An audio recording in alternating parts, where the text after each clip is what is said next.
regeneration towers. So the stoichiometric reaction formulas are given by forward and backward reaction in those towers. But from our simulation, we discovered the microscopic reaction mechanism for absorption and regeneration are totally different. For absorption case, the Grotas type mechanism is seen. And for regeneration case, ion pair mechanism is seen. So acid dissociation constant, pKa, of amine species is a basic property of the carbon dioxide chemical absorption process. But even highly correlated calculations with several solvation models cannot reproduce the experimental value of amine species like this one. On the other hand, we apply our DFTB meta-D simulation to evaluate the pKa. So the energy difference between this and this, and then we can estimate the pKa. So this shows correlation between the experimental and calculated, estimated pKa for 32 amine species. So the agreement is very, very nice.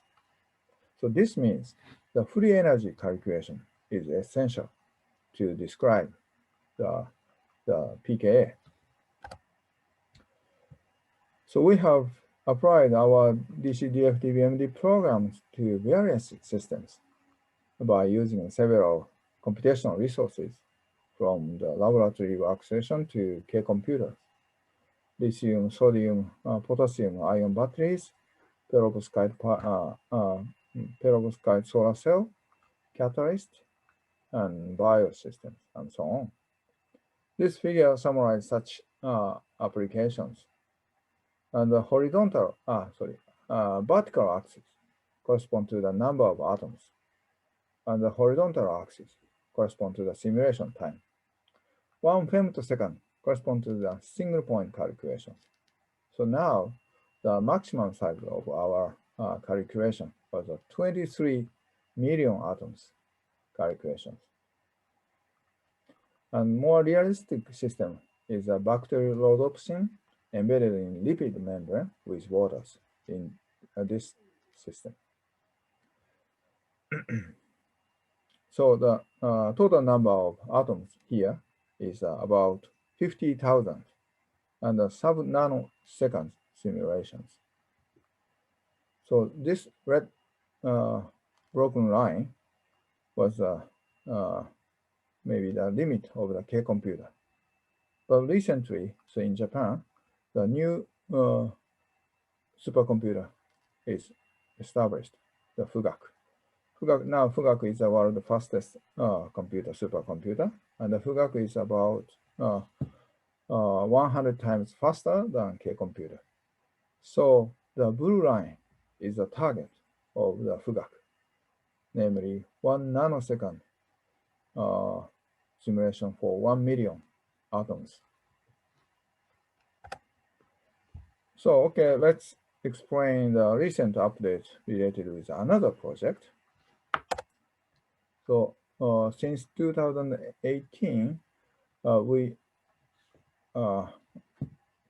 started another project. So the research topic is ubiquitous proton functions in photoreceptive proteins here. So in this project, we need to simulate excited state dynamics of biosystems. PYP, photoactive yellow protein, is one of the targets. It consists of the excitation center and 128 amino acid residue, and para-kumaric acid is the excitation center, and there are various interactions between excitation center and the amino acid residue. Such interaction lead to large redshift 1.6 eV. So here we had a question: how large model is necessary to describe the accurate excitation energy. So, especially the large redshift. So therefore, we use 4 different model, excitation center model, PCA molecule 20 atoms, active center model 48 atoms, first coordination C1 model 210 atoms, and whole PYP 930 atoms. So in 2013, we developed the divide and conquer type excited state calculation for the up initial calculation, CIS, TDDFT, and SAC-CI. And we use 4 different models. And the large redshift can be described by using the SAC-CI and TDDFT only for the whole PYP. Of course, this calculation, the standard method cannot perform this calculation because this is estimation of the computational time. Then we apply the divide and conquer one. So these calculations can be done only 10 hours. Recently, so we developed the divide and conquer TDDFTB. And this table shows TDDFT and SAC-CI. So this is a pure function, TDBRIP, slightly underestimate the excitation energy. The hybrid function, TDBRIP, slightly overestimate. And range separated hybrid, LCBRIP, gives a reasonable excitation energy. For the TDDFTB, slightly underestimate the excitation energies, like the TDBRIP. But the LC type TDDFTB gives a very reasonable excitation energies, like TDLCBRIP, like this one. For the MD simulations, the energy and the gradient calculation should be done less than 10 seconds. But the up initial calculation, DC SAC-CI or DC TDDFT, is more costly. So we cannot use DC SAC-CI and TDDFT for the excited state dynamic simulations. But DC TDDFTB and DC TDLCDFTB requires only 1.2 and 2.0 seconds for these calculations. So now we apply this technique to the excited state simulations. Also, we developed the fewest switches surface hopping by implementing the time derivative non-adiabatic coupling TDNFC at the DFTB level. So on Monday, Mario gave a nice talk on non-adiabatic dynamics and Newton X program. And yesterday, Tetsuya Taketsugu showed an interesting result of surface hopping simulations. So we performed the non-adiabatic dynamics of thymine solute and acetonitrile solvents. So this is the CPU time for without the DC option, and this shows the CPU time for the DC option. And so the CPU time is much reduced by using the divide and conquer options. But this shows the S1 and S2 population, time cost changing of these population. And you can see the with and without result are very close to each other. So we want to treat the non-radiative relaxation. So to describe this one, so we need to calculate the S1, S0 crossing. But for the standard TDDFTB, so the crossing cannot describe reasonably. So therefore, we developed the spin flip TDDFTB in analogy with Anna's spin flip TDDFT by including this type of excited configurations. Then we perform the spin flip TDDFTB FSSH simulations of photoisomerization of azobenzene in gas phase. So this shows the quantum yield and S1 lifetime from cis-trans and trans-cis isomerization process. So you see our result is reasonable and in good agreement with the experimental value. And also that is ab initio result. So then we apply our divide and conquer type spin flip DcDFTB FSSH for the solution case. And then we examine the solvent effect on non-radiated relaxation on azobenzene. So you see the experiment study report the solvent, especially sticky solvent, the S1 lifetime. So we can reproduce this one. Okay, I don't have enough time. Okay. And the final application is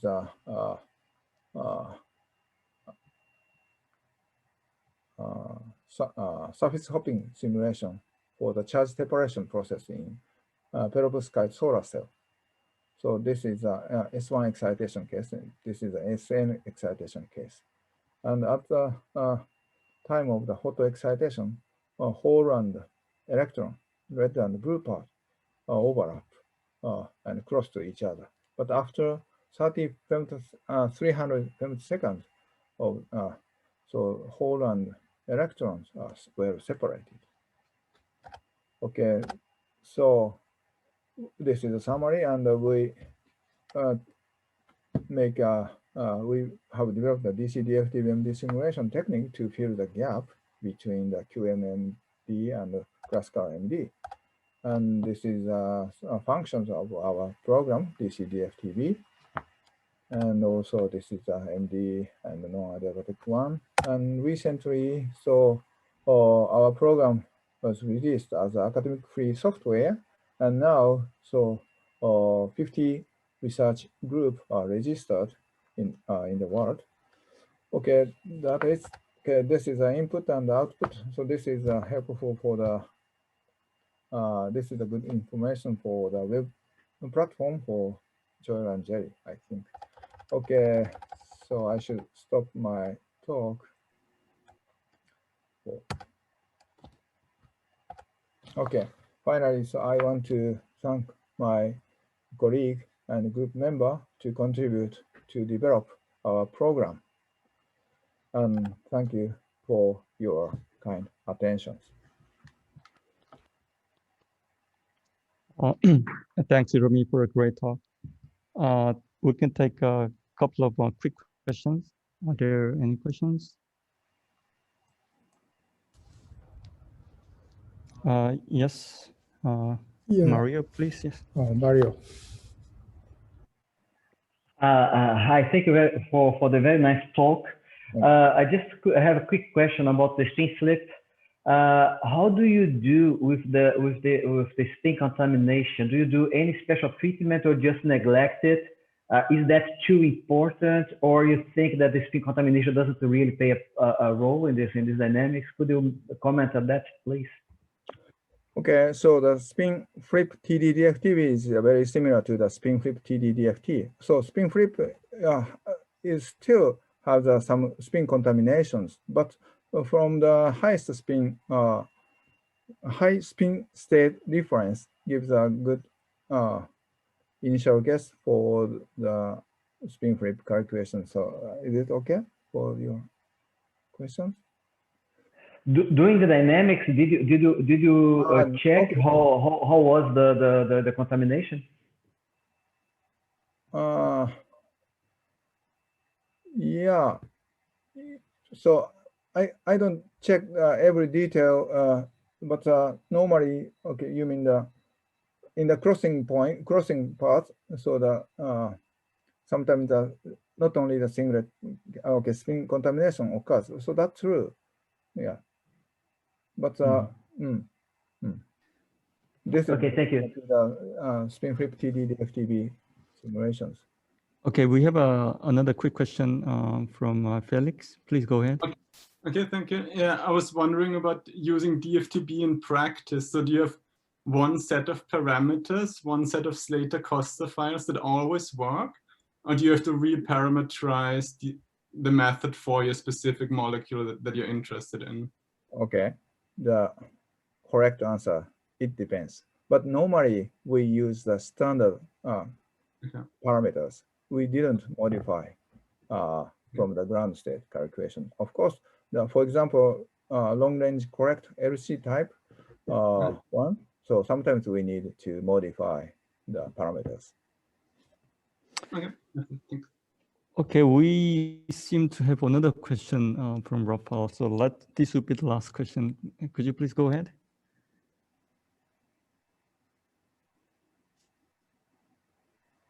Rafael, did you have a question to ask?